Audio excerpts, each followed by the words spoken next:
திமுக இளைஞரணியின் 45வது ஆண்டு தொடக்க விழாவில் இளைஞரணி செயலாளரும் அமைச்சருமான உதயநிதி ஸ்டாலின் பேசி வருகிறார்.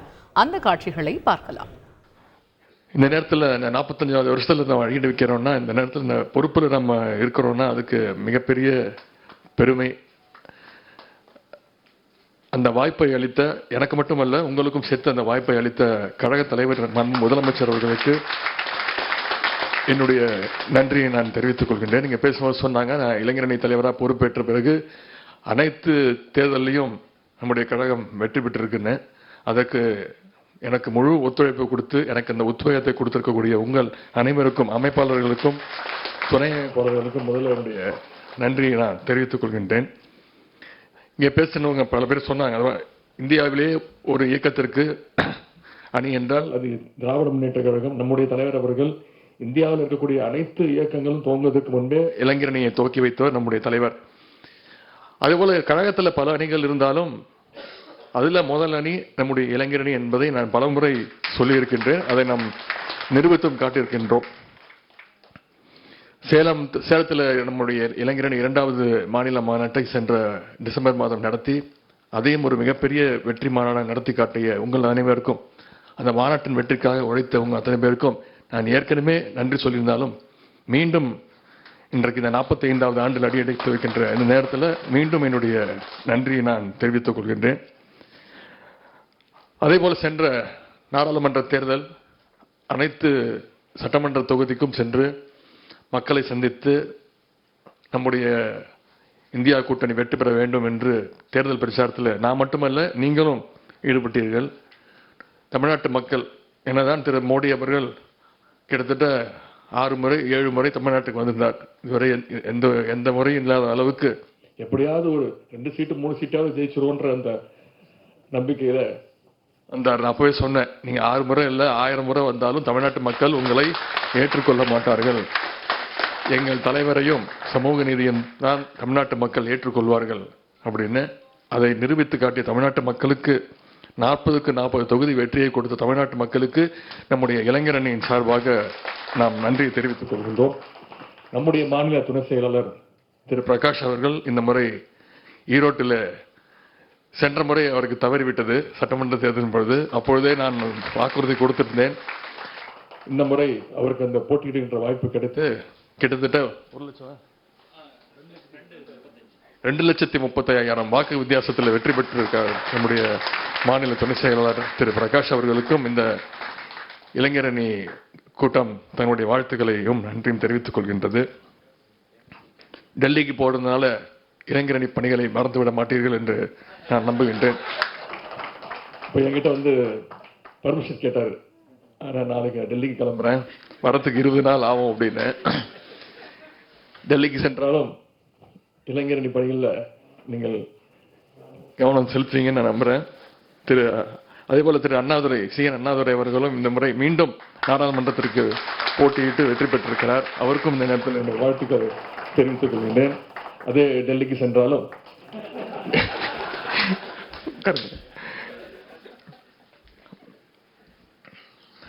இந்த நேரத்தில் இன்னொரு நன்றியும் சொல்லியாக வேண்டும். விக்கிரவாண்டி தேர்தல் வெற்றி, அதற்கும் நாம் அத்தனை பேரும் களத்தில் இறங்கி நம்முடைய பிரச்சாரங்களை எல்லாம் மேற்கொண்டோம். நான் 2 நாட்கள் விக்கிரவாண்டியிலே சுற்றி என்னுடைய தேர்தல் பணிகளை ஈடுபட்டேன். என்னை விட அதிகமாக இங்கே வந்திருக்கக்கூடிய அமைப்பாளர்கள், துணை அமைப்பாளர்கள் நீங்கள்லாம் கிட்டத்தட்ட 15 நாள் 20 நாட்கள் விக்கிரவாண்டியிலே போய் தங்கி உங்களுடைய தேர்தல் பணிகளை நீங்கள் ஆற்றிருக்கிறீர்கள். ஆய்வுக் கூட்டங்களை தொடர்ந்து நடத்தி கொண்டிருக்கிறோம். ஒவ்வொரு மாவட்ட அமைப்பாளர் துணை அமைப்பாளர்களும் வர சொல்லி அவங்களுடைய மினிட் புக்களை எல்லாம் ஆய்வு செஞ்சு என்னென்ன பணிகள் செஞ்சிருக்கிறீங்க, இன்னும் எப்படி சிறப்பாக செய்யலாம் அப்படின்ற ஆய்வுக் கூட்டத்தை நடத்துகின்ற பொழுது 99% பேர், உங்களில் பல பேர், இன்னும் சொல்லப்போனால் உங்களில் அத்தனை பேருமே விக்கிரவாண்டி இடைத்தேர்தலில் நீங்கள் தேர்தல் பணியை ஆற்றிருக்கிறீங்க. அதை கேட்கும்பொழுது மிகுந்த மகிழ்ச்சியாகவும் இருக்கின்றது. எனவே அந்த தேர்தல் வெற்றியிலுமே உங்களுடைய பங்கு மிக மிக முக்கியமான பங்கு. அதற்கு இந்த நேரத்தில் என்னுடைய நன்றியையும் வாழ்த்துக்களையும் நான் தெரிவித்துக் கொள்கின்றேன். இன்றைக்கு 45வது ஆண்டு அடியெடுத்து வைக்கின்றோம் என்றால், இன்னைக்கு இங்கே பேசியது போல நம்முடைய கழக தலைவர் அவர்கள் கோட்டையில் இருக்காங்க, ஒரு நிகழ்ச்சியில் கலந்துகிட்டு இருக்கிறாங்க. அங்கே இருந்தாலும் அவங்களுடைய முழு நினைப்பும் முழு எண்ணமும் இந்த அன்பகத்தில் நடக்கக்கூடிய இந்த நிகழ்ச்சிகள் தான் கண்டிப்பாக இருக்கும். ஏனென்றால் நேற்று நள்ளிரவு எனக்கு தொலைபேசியில் அழைப்பு, ஒரு 11 மணிக்கு தொலைபேசியில் அழைச்சு, என்னன்னா நாளைக்கு 45வது பிறந்த நாளா இளைஞர் அன்னைக்கு அப்படின்னு சொல்லி வாழ்த்துனாங்க. அதே போல் இன்னைக்கு காலையில் 8 மணிக்கெல்லாம் தொலைபேசியில் அழைத்து என்னுடைய வாழ்த்துக்கள், இளைஞர் அன்னைக்கு என்னுடைய வாழ்த்துக்கள் அப்படின்னு சொன்னாங்க.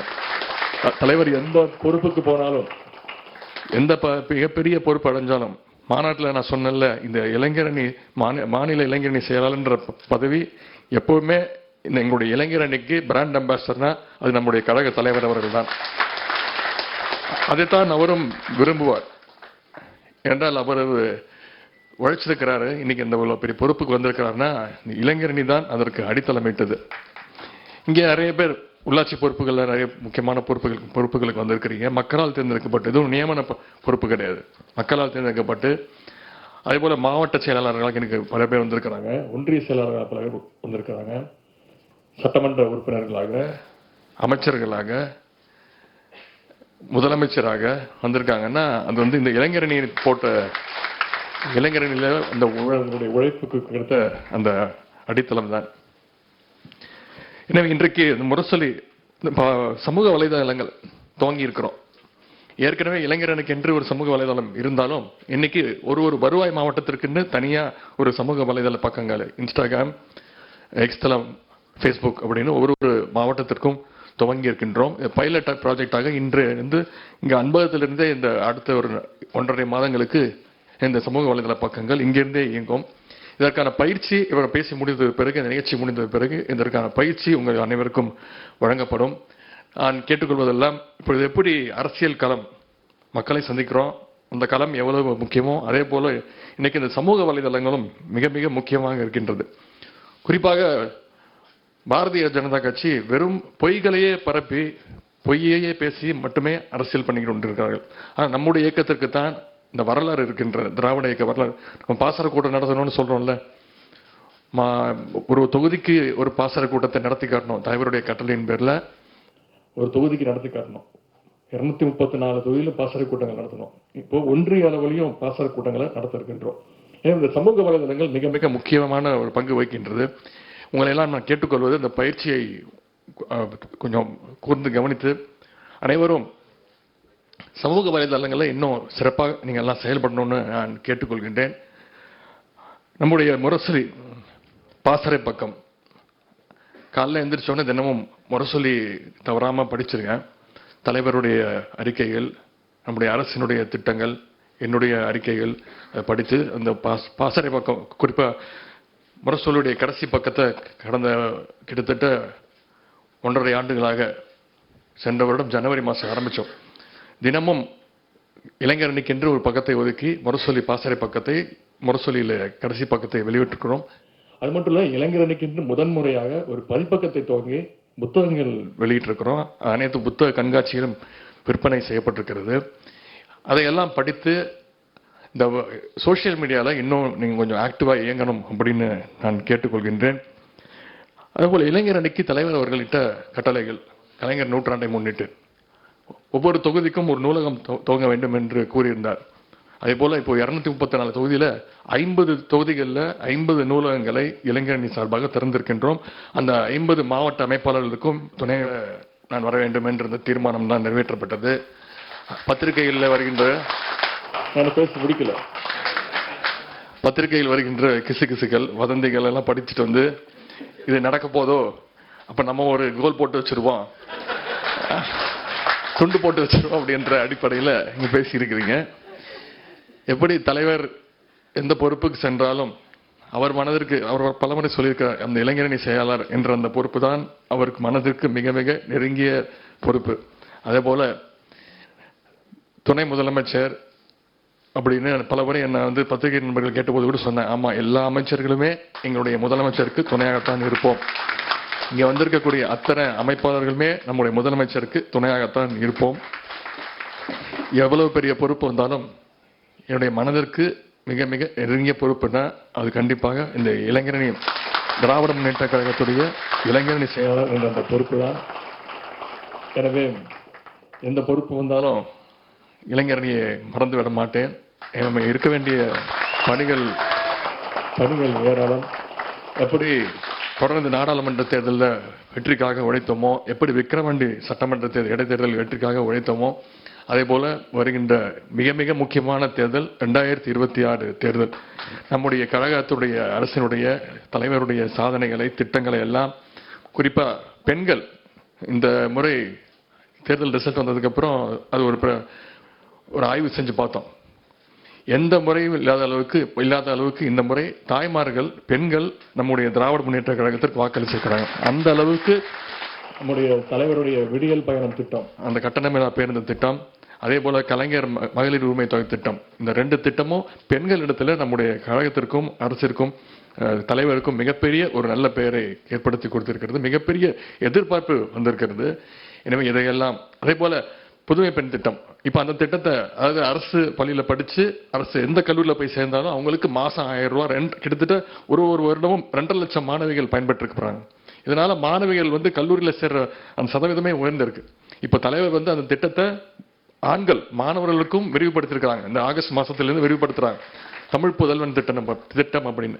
இதையெல்லாம் நம்முடைய இளைஞரணி தம்பிமார்கள், நம்முடைய கழக அரசினுடைய திட்டங்கள், சாதனைகள் எல்லாம் உள்வாங்கி நீங்க அதை மக்கள் கிட்ட எடுத்து கொண்டு போய் சேர்த்து 2026 என்ன நடந்தாலும் சரி, என்னென்ன கூட்டணி வந்தாலும் சரி, ஜெயிக்க போவது நம்முடைய கழக தலைவர் அவர்கள் தான். மீண்டும் தமிழ்நாட்டை ஆளப்போவது நம்முடைய கழக தலைவர் அவர்கள் தான், திரு முத்துவேல் கருணாநிதி ஸ்டாலின் தான். அது மட்டுமே இளைஞரணி தம்பிமார்கள் நம்முடைய இலக்காக இருக்க வேண்டும் என்பதை கூறிக்கொண்டு 45வது ஆண்டு நம்முடைய 45வது ஆண்டுல அடியெடுத்து வைக்கிறோம்னா இதுதான் நம்முடைய ஒரே குறிக்கோள். 2026 திமுக கூட்டணி தான் ஜெயிக்க போகுது.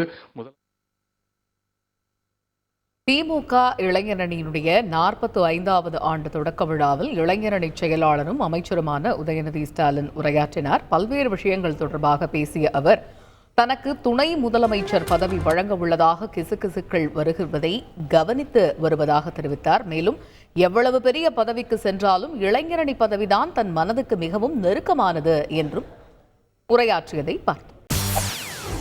செய்திகளை உடனுக்குடன் தெரிந்து கொள்ள உடனே சப்ஸ்கிரைப் பண்ணுங்க.